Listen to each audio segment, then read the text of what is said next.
What have you guys been doing with it? Talk about it. Actually, it's actually we're ahead of schedule actually. And Mike is like the marketing and scheduling guru with this, right? We gotta give Mike his props with that. The way we've been putting everything together, all the songs are coming together very quickly. We'll have writing sessions, and we'll sit and we'll just have a conversation like we're having right now with the interview, and we'll come up with a subject matter, and then we'll build the song from the subject matter that we're talking about. Next thing you know, we got a song written. And that's how it started. And it just kept progressing and progressing and progressing. I have to go back and say what I said earlier. It could be me and Gene. It could be Mike and Gene, Mike and Victor, Victor and Gene. They can put something together. We come in and then we put all the rest of the pieces to the puzzle together. That's how we've been coming up with stuff, basically. But it's been going very well. That's great. And I guess Gene and Victor, you guys have been writing too. You've been part of the writing team with this? Yeah, I mean, Kelton pretty much had it right. I mean, we got together and, brainstormed over some lyrics and some grooves, and we kind of been doing it that way, been working out that way. I want to say one thing to your other question about who we're following, because I've actually been playing with another guitar player, Josh Smith, and we were on this blues cruise. I guess this was last year. Who was it? By Joe, how do you say his name? Joe Bonamassa? Yeah. And so Chris Stone was there. That's where I first met him. And so Josh, I kind of been playing with all these guitar players lately, like Josh and Osnoy, and I did something with Adam Rogers, not on the record, just a live gig here in the New York area. And so I kind of been, hitting with those cats a little bit and getting more into the blues, but having done, gigs with Kelton, like you mentioned earlier, I was always pushing. I was like, man, we need to do something. And so in terms of the writing process, like he says, we're on schedule. We've been getting together. Actually, he and I just got together this past weekend and put down a few little ideas.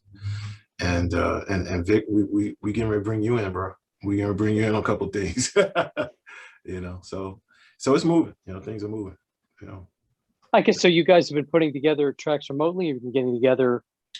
No, we've been getting together. Fortunately, no one's got COVID. We still get together live. No, not remotely. No. So yeah. As a matter of fact, it's kind of funny because early on when the pandemic first hit, I will admit I was kind of like the guy saying to the group, despite how tragic this whole thing has been for all of us, all musicians and just people in general around the world, there's a silver lining. And the silver lining is that the ability to have a amount of time where we can uniquely focus on not only life and our situations, but focus on the music and the amount of attention that you can spend in this unique time. So I used to say to Kelton early on, I said, we will never forget the pandemic because this record will be born from the pandemic era and will eventually kind of be one of our calling cards in a way. I mean, we were, not to be dramatic, but we were born from the ashes of the pandemic. It literally is kind of how we are conceived.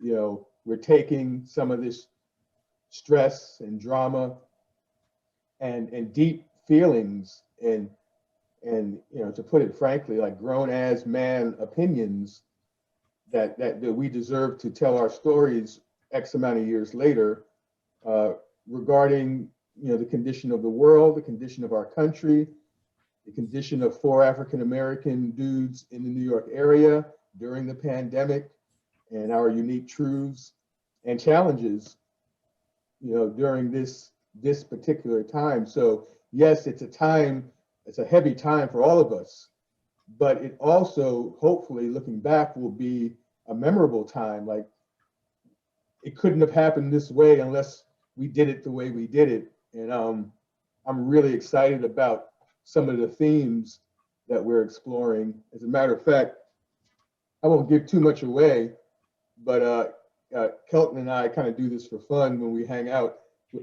We are masked. Incidentally, ladies and gentlemen out there, we do have masks on when we do get together, and we are socially distanced in the same room. But no, we're not really passing tracks around hoping it comes out okay. That's not what we're doing. We're still in the trenches making music. But for example, our title track is going to be called "The Skin I'm In," and we're very happy with that in terms of what it implies, because the skin I'm in, to some extent, talks about our truth.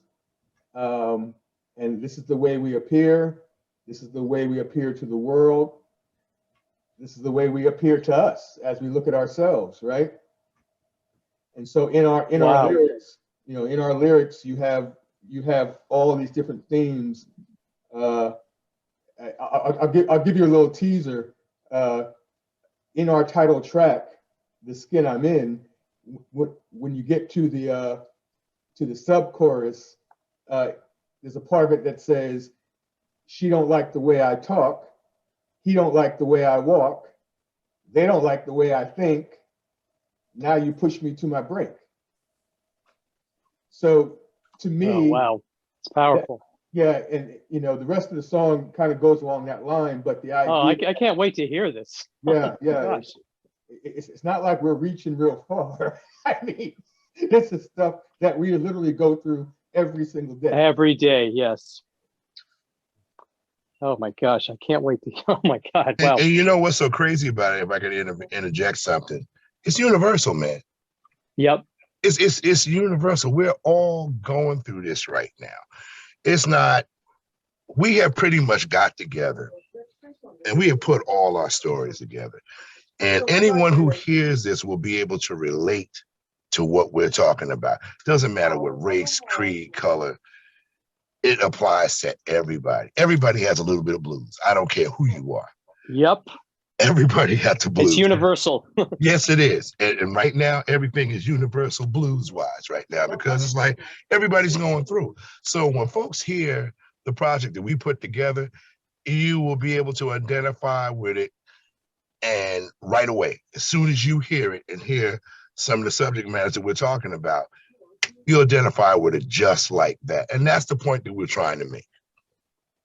I got to tell you, let me just go off on a little tangent here. Kendall Kelton, I've always been such a huge fan of the way you sing and the way you play. And, it's funny, after hearing, Victor sing, Victor, are you going to be singing on the CD too? The thought just popped into my head. Is it going to be both of you guys singing, or are all you guys going to sing? Victor, Yeah, you got to tell me. Yes, everybody's singing, and then you got Everybody's singing. That's right. everybody's Everybody better sing. singing. Everybody's singing, and then everybody playing different stuff. Like this guy over here play all the instruments. One of these guys is Prince. I'm not gonna say which one it is. I'm not gonna say which one it is because Gene may not want me. So Yeah, no, you can call it this. Man, I'm a big Prince fan. I'm just broke. I ain't got Prince money. Well, you sure you want to do a blue CD? Prince can't. Sorry. Prince can't make any more money right now, but you got opportunity, even if we start at zero. So anyway, everybody's going to sing. Yes, I am singing, and Kelton's singing. Some we're going to sing together, but everybody's going to sing. Even Mike, we're going to let Mike sing too. I love it. Yeah, I can't being promise how that's going to come out. being that I've been on the blues scene for some time now and being part of the magazine, et cetera. And I produce a CD sampler for Big City Rhythm and Blues magazine, which comes out twice a year, I think. So I get to hear what's happening in the contemporary blues world. I'm so excited to hear the CD. I can't wait, because really there hasn't been that much New York blues out there. I mean, Michael Hill's kind of coming back. I mean, right? Sort of, right? He's kind of coming back. Yeah, He's talking about it. And, I love Michael, my God. And so when do you guys think you're going to be able to release the CD, and how many songs is it going to have, and et cetera? Tell me more about that.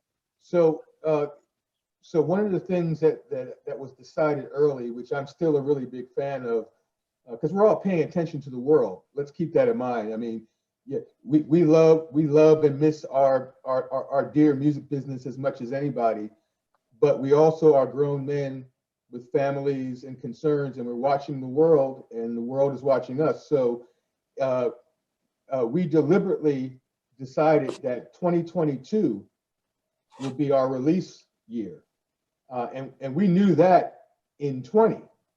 Like when the pandemic really got deep, especially from where I was sitting, I said to myself, you know, I was looking at my friends, I mean, you, Dave, and others, and all these great artists all around the world are putting out material mostly for their hearts and just to feel a certain way about, you know, that original muse, right? But I was concerned about whether there was any infrastructure that we could count on during the pandemic and whether that was actually the best time to do a debut. And I brought it up to Kelton and maybe even the other guys, and kind of in a sort of like a soft way decided that we should release in 22, give the music business a chance to really reconvene properly, especially around touring and booking, and really use the pandemic as more time than we need to come up with a great debut in terms of the writing and pulling it all together. So it's a 22 project. And believe it or not, although we haven't released any like snippets yet in terms of audio of our original stuff, and we have about, the project will be about 10 to 12 songs, the first one.